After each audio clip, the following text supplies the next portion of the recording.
to another episode of Rolling By. We are back. It's here to break down the Truck Series racing with the Freight Auctions 200 at Atlanta Speedway. Man, it was a much cleaner race than Daytona. There was only 7 cautions in the race. If we looked down at how the stages were all broken down, Stage 1 was Christian Eckes. Stage 2 winner was Kyle Busch, and then the overall winner was Kyle freaking Busch again. Kyle Busch he did around 33 laps in this race. Ran a pretty good race. He qualified 6th, stayed out in front, and just really did a great job. He didn't put himself. He was, I think, once the worst he's got was like 16 or 17. That was just because of fuel strategy and when people pit, when people didn't pit.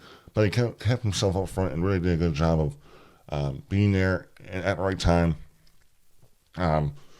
Christian Eckes, he won stage 1, but then after he won that race, right before he won that stage, he was radioing that his brakes were giving out.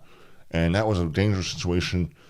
So really, that was once he won stage 1, he went down the pit for the first time, and he just kind of ran through his box. It was not safe for him to try to make an attempt because he's going to be running in front of his crew members.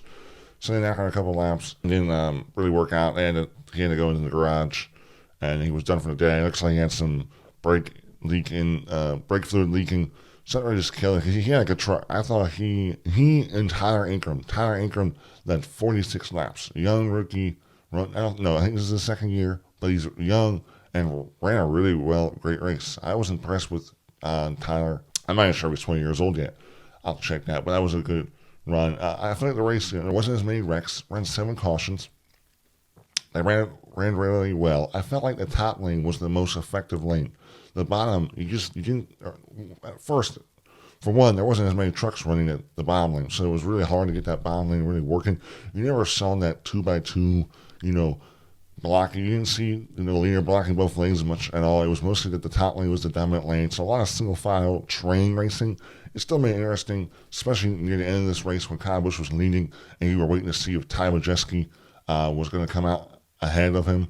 Saw a couple of mistakes by drivers, which led into wrecks. They were trying to fill into gaps, and they didn't really realize there was a truck there, and they kind of either got wrecked by that truck or wrecked the air truck. Bailey Curry was one of the biggest topics all race because he had his windshield was bowed in. There was a bunch of pictures. Windshield was kind of bowed in where it says Craftsman. And Zane Smith already got hit with a penalty post-race because of this, because you could see it. And then all of a sudden there was a caution with debris of pretty much Bailey Curry lid. His truck lid came off. Top of the roof of his truck, half of it came off, just flew off. So he got parked. Most likely that's going to be a big penalty. But all in all, I think this race was really good. I'll say it again, but the inside lane really killed. You didn't see many trucks in the bottom lane. You couldn't get that 2x2 racing with the leader blocking both lanes type racing. That's not really hurt.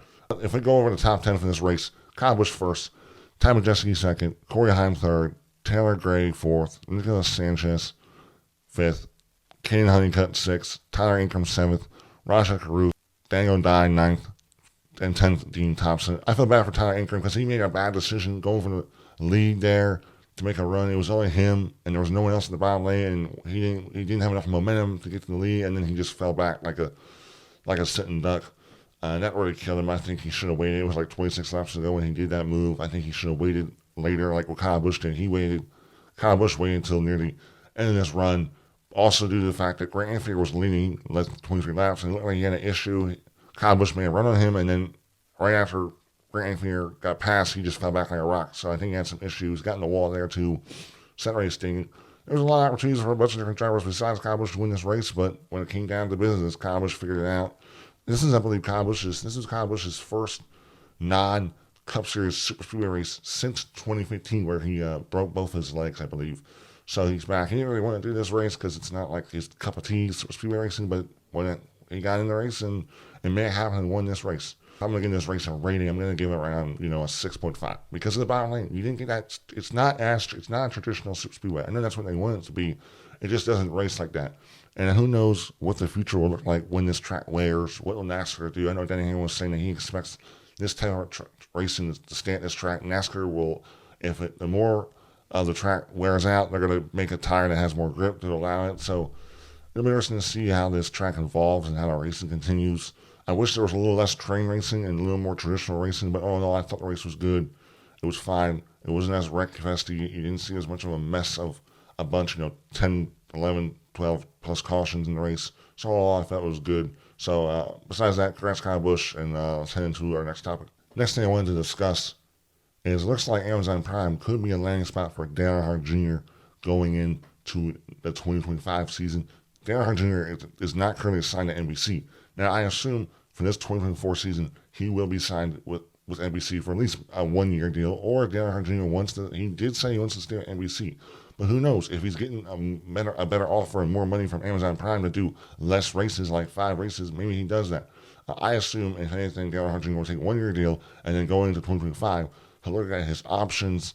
I wouldn't mind if he went to Amazon Prime for 5 races, because after Amazon Prime does its 5 races, the next media company will be NBC, and they'll be broadcasting the last 16 races. So who knows? You could see Dale Jr. do the 5 Amazon Prime races, and then finish it out with NBC doing the last 16 Cup races. Dale Earnhardt Jr. is definitely the most unknown when it comes to where he'll be broadcasting going into the 2025 season. Thank you guys for watching. Let me know what you thought about the truck race. Do you think Dale Earnhardt Jr. could be going to Amazon Prime? Besides that, guys, appreciate the support. Goodbye.